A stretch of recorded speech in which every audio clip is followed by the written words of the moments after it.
திரு முஸ்தபா, இப்போ சிபிஐ விசாரணை வளையத்தில் விஜய் இருக்கிறார். இது அரசியல் நெருக்கடியாக தான் புரிஞ்சுக்கணுமா? என்னன்னு கேட்டீங்கன்னா, முதல் சிபிஐ விசாரணை விஜய் கேட்டார்னு தான் சொல்றாங்க. நான் சொல்றேன்னா, விஜய் எந்த இடத்துலயுமே சிபிஐ விசாரணை வேணும் கேட்கவே கிடையாது.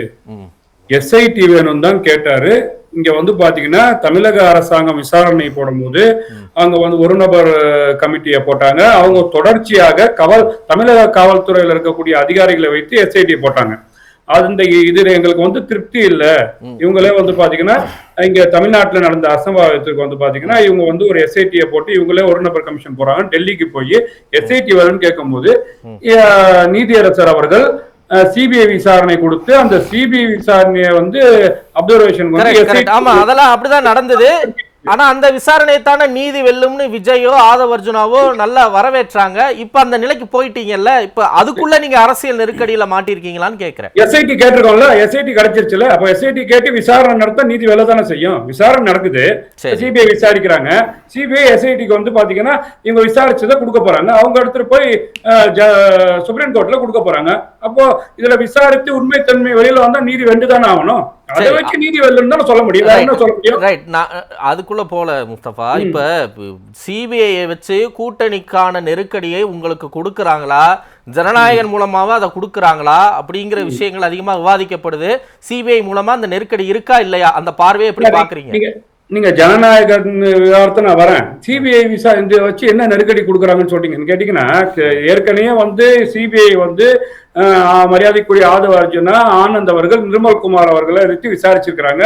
அவரோட டிரைவர் அமைத்து விசாரிச்சிருக்காங்க. அதுக்கப்புறமா இப்ப விஜய் அவர்களுக்கு சம்மன் கொடுத்து தமிழ்நாடு போட்ட எஃப்ஐஆர்ல விஜய் அவர்கள் பேர் கிடையாது, சிபிஐ போட்ட அந்த எஃப்ஐஆர்ல விஜய் பேர் கிடையாது. இன்னைக்கு சார்ஜ் ஷீட்ல இன்னைக்கு விசாரணை கூப்பிட்டுருக்காங்க, போயிருக்கிறாரு. இதுல என்ன நெருக்கடி நீங்க நினைக்கிறீங்க? இது பாஜக கூட்டணி இழுக்கிறாங்க திமுக காரங்க சொல்ற மாதிரி உங்களுக்கும் சந்தேகம் இருக்குதா? சொல்லுங்க, அது பதில் சொல்றேன். எனக்கு சந்தேகம் எல்லாம் வேண்டாங்க. அவங்க கேட்கறது நியாயமான கேள்வியா? அப்படி திமுக சேர்ந்த சுகுணா திவாகருக்கு சந்தேகம் இருக்கா? பத்திரிகையாளர் தாங்க. உங்களை தாண்டி அப்படிதான் அதிகமா பேசிருக்காரு சார். அவர் பத்திரிகையாளர் இதுலதான்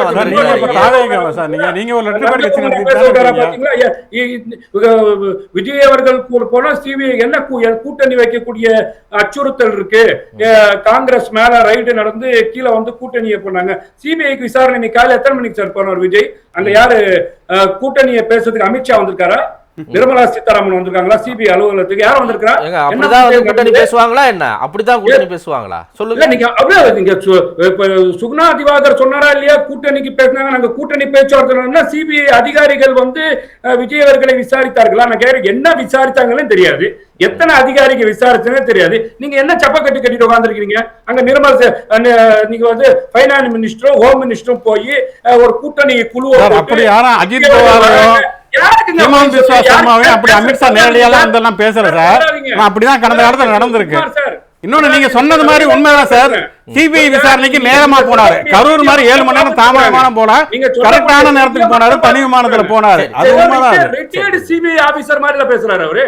ரிட்டையர்டு சிபிஐ ஆபீசரா? இல்லங்க, சிபிஐல என்ன ப்ரொசீஜர் நடக்குது? இல்ல நீங்க இப்ப சிபிஐல பதவியில இருக்கீங்களா சார்? உங்களுக்கு எல்லா ப்ரொசீஜரும் தெரியுமா? உங்களுக்கு அந்த கேட்கக்கூடிய கேள்வியை குற்றப்பத்திரிகையில அவர் ஏன் தனிநபர் இதா எடுத்து பேசுறாரு? கேட்கிற கேள்விக்கு பதில் சொல்லுங்க.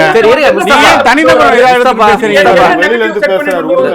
முஸ்தபா வந்து பேசுறாங்க, ஒழுங்கா பேச வேண்டியதானங்க. வேற யாரு ஒழுங்கா தான் பேசல? முஸ்தபா இல்லங்க, அவர் கேட்கிற கேள்விக்கு பதில் சொல்லுங்க. ஏன் என்ன பதில் சொல்லிட்டு இருக்கீங்க நீங்க? ஒரு நிமிஷம் இருங்க. இல்ல முறையா தான் பேசுறேன். அவர் கேட்கிற நெறியாளர் கேட்கிற கேள்விக்கு பேசுங்க. எனக்கு நீங்க சொல்லிட்டு இருக்கீங்க. இல்ல முஸ்தபா இருங்க. கூட்டணி பேச்சார்த்த ஹிமந்த பிஸ்வா அவர் கேட்ட கேள்விக்கு நான் பதில் சொல்றேன். கொஞ்சம் அமைதியா இருங்க, என் கேள்வியை வாங்கிக்கங்க. நீங்க சாட்சி போட்டு பரபரப்பாக நான் தான் கிடைச்சேன் உங்களுக்கு. திமுக சேர்ந்த சுகுணா திவாகர பதில் சொல்ல சொல்லுங்க. அவர் நீங்க ஒரு லெட்டர் பேட் கட்சி சார், நீங்க ஒரு லெட்டர் பேட் வச்சிருக்கீங்கல்ல, அந்த லெட்டர் பேட் கட்சியை கலைச்சிட்டு நீங்க தாமாக்கா சேரலாம்ல? நீங்க எதுக்கு ஒரு லெட்டர் பேட் கட்சி வச்சிருக்கீங்க? அந்த லெட்டர் பேட் கட்சியை கலைச்சிட்டு நேரா தமிழக வெற்றி கழகத்துல சேரலாமே. எதுக்கு அந்த லெட்டர் பேட் கட்சி வச்சிருக்கீங்க நீங்க? என்ன திமுக நீங்க எதுக்கு ஒரு லெட்டர் பேட் கட்சி வச்சிருக்கீங்க? அப்ப அதுக்கு அந்த லெட்டர் பேட் கட்சி, அந்த லெட்டர் பேட் கட்சியை கலத்தலாமே. தமிழக வெற்றி கழகத்துல நீங்க சேர்ந்துட்டு தமிழக வெற்றி கழகத்தின் சார்பாகவே பேசலாமே. எதுக்கு அந்த லெட்டர் பேட் கட்சின்னு கேக்குறேன். ஓகே ஃபைன் இருங்க. இல்ல முஸ்தபா, எனக்கு 5 விருந்தினர்களும் சமானவங்க தான். யாரையும் தனிப்பட்ட தாக்குதல் நடத்துறத நான் வந்து அனுமதிக்க மாட்டேன். அப்படி பேசாதவங்க எல்லாரும் இருங்க ஒரு நிமிஷம் இருங்க. அவருக்கு ஒரு சந்தேகம் இருக்கா இல்லையா? வரட்டும். ஓகே, அந்த சந்தேகத்துக்கு நீங்க பதில் சொல்லலாம். தனிப்பட்ட தாக்குதல் வேணாம் முஸ்தபா. உங்களை யாராவது அப்படி பண்ணாலும் நான் அதை தடுப்பேன். அதை தடுக்க வேண்டிய பொறுப்பு கடமை எனக்கு இருக்கு. ஒண்ணு இல்ல முஸ்தபா, நான் கேள்விக்கு வரேன். இப்ப ஹிமந்த பிஸ்வா சர்மா இருக்கட்டும், அஜித் பவாரா இருக்கட்டும், இந்த மாதிரி பலர் சிபிஐ விசாரணைக்கு உள்ள வந்ததற்கு பிறகு பாஜக சேர்ந்துட்டாங்க, இல்ல அப்படியே வேற நிலைப்பாடு எடுத்துட்டாங்கன்ற கேள்வி கேட்கிறாங்கல்ல. அதே மாதிரி இப்ப சிபிஐ விசாரணைக்கு உட்படுத்தி விஜயை வளைத்து போடுவதற்கான ஒரு வியூகங்கள் இல்ல ஒரு நகர்வுகள் நடக்குதான்னு கேட்கிறாங்க. இருக்குன்னா இருக்கு, இல்லன்னா இல்லன்னு சொல்லிடுங்க. அதுக்கே எவ்வளவு ஆவேசப்படுறீங்க முஸ்தபா? இல்ல சார், நீங்க இதையும் சேர்த்து கேளுங்க சார். கனிமொழியா இருக்கட்டும், ஆர் ராசாவா இருக்கட்டும், அது வந்து பாத்தீங்கன்னா தமிழ்நாட்டுல வந்து பல திட்டங்களுக்கும் பல பொருளாதாரத்துக்கும் நெருக்கடி கொடுக்கறதுக்கு இவங்களெல்லாம் கொண்டு போய் சிபிஐ விசாரிச்சு, ஏன்னா அவங்கள சிபிஐ அதோட ஜட்ஜ்மெண்ட்டை பார்த்தாங்க, விசாரிச்சு அப்ப நெருக்கடி கொடுத்தாங்க. அதையும் சேர்த்து கேளுங்க.